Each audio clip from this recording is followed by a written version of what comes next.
This is the tool review channel, and today we have another Klein versus Knipex video here. And today we are taking a look at the compact cable cutters from both companies, and I will tell you which one I would rather have here at the end of the video.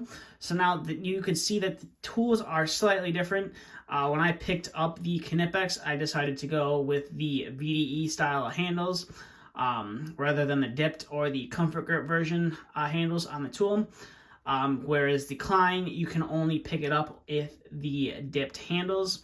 Now the model number for the Knipex is 9516165, and the Klein is 63215.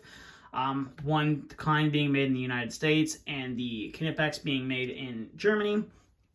And the Knipex are chrome plated. You don't have to get them chrome plated. You can get them in the black oxide finish and it would look pretty much identical to the Kleins. Whereas the chrome plated, it's going to stand up a lot better to corrosion. And if you're working in those harsher, wet environments, it'll stand up a lot better than a tool that is not chrome plated.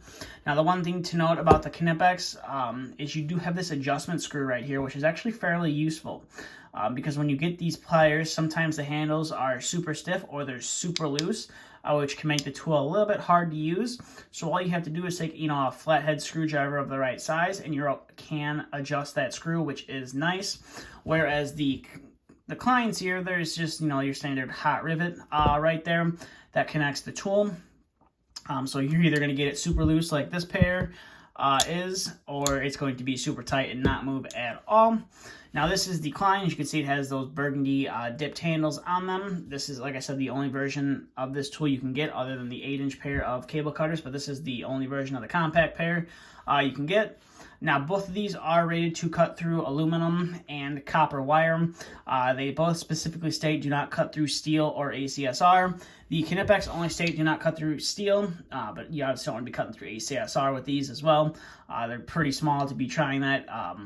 And like I said, these are the VDE handles on them, so they're going to be a little bit more expensive than these Kleins. Now the Kleins, you are able to find, or at least you should be able to find them at your local Home Depot, and most of the electrical supply houses and HVAC supply houses do carry these in stock as well. Whereas the Knipex over here, you're going to have to, go and buy them online and have them shipped to you, because not a lot of retailers carry them, especially the VDE handles like you see here, and the chrome plated version is definitely a lot more than just standard black oxide versions of the tool. So that is the Knipex right there. You can see don't cut steel. And the one thing I like about these VDE tools is it tells you the year that it was made. Now I'm sure there's a way to tell what year that these were made by the production code. I'm assuming that's right there, and or it's going to be somewhere on the inside of the handle. But I don't really feel like trying to figure that out. Now, the Klein tools, you have the Klein tools logo and the name right there. You have the model number, and like I said before in past videos, countries that take pride in the tools are always going to put it right on the front of the tool or somewhere on the tool that says where it was made. So in this instance, you see right there, made in USA. And then the Knipex, you're going to see made in Germany on both sides of the handle. And some of them also have made in Germany on the handles as well, as you see down there in the corner. Now, when it gets to price points, these the Knipex, if it comes down to price, the Knipex is a lot more expensive than the Kleins. I believe the Kleins are like $20, $25.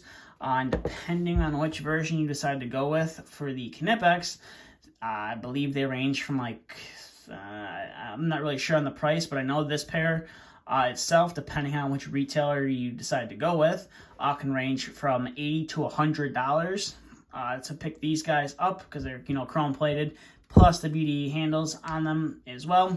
So definitely the Knipex, if you're not really wanting to spend a lot of money, are definitely not going to be for you. Whereas these Kleins right here are going to be a lot more budget friendly, and they're a lot easier to find too. So if you do lose it on the job, you do, cut through something you're not supposed to, cut through a live wire with them, and you end up destroying the cutting edge on them. That's obviously something both companies aren't going to want to warranty out, especially, they're going to consider that tool abuse. And if you just need a quick replacement, because the cutting edges are all messed up, definitely the Knipex is going to be a lot easier to find. But enough rambling on, let's get to cutting some wire. So go ahead and bring in our first contestant, which is always our smallest wire, which is the 18 gauge solid wire. And we're going to first start off with the Kleins, and they are able to chop through that without any issue.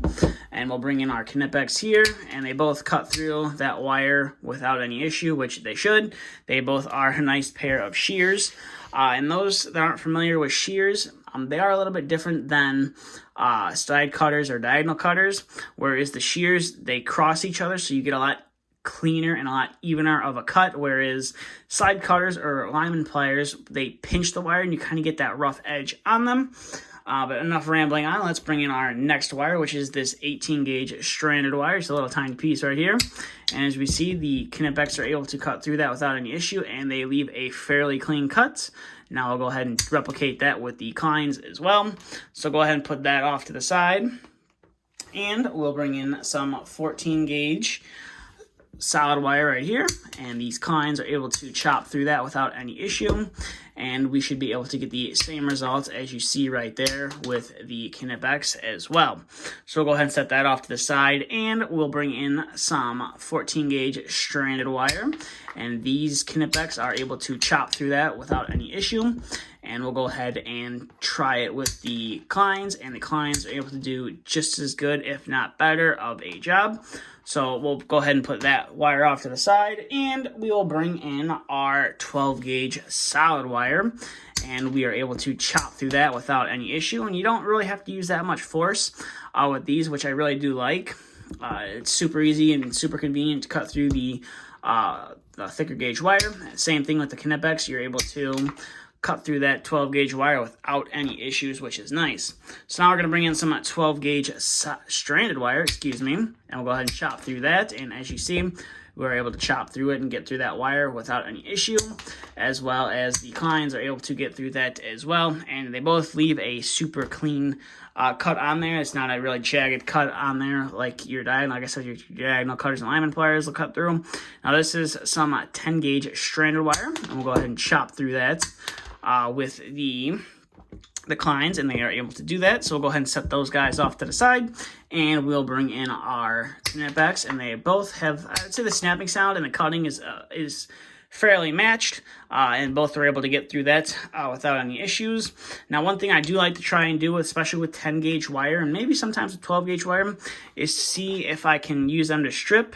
You just got to be careful when you do it, not to damage the conductor, but you are able to do it with the Knipex. I'm going to see if I can do it here with the Klein as well. I should be able to, so I'll go ahead and do that. And as you see right there, I am able to strip that 10 gauge wire with both pairs of cutters.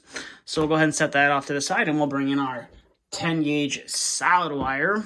Should be a little bit more challenging to cut through maybe, or not. We are able to really chop through that without any issue, which is really nice.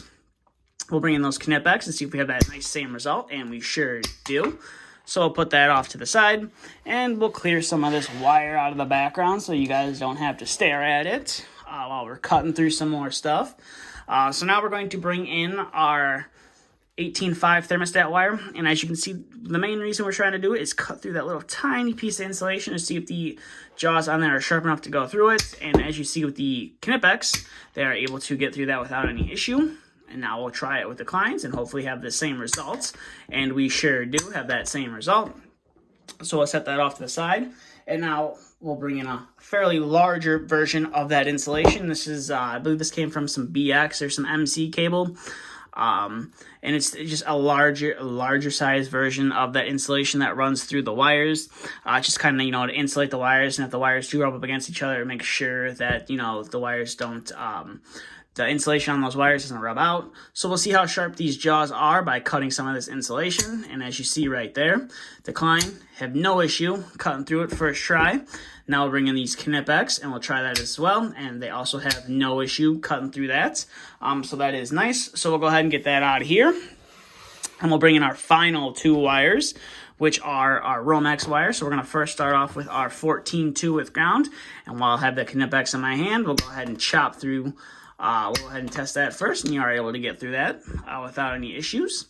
And we'll bring in our Klein right here. And I find it's a little bit easier to cut through the with the Klein than the Knipex with that 14 2 with ground Romex, so we're going to try that with the 12-2. We are able to chop through that without any problems.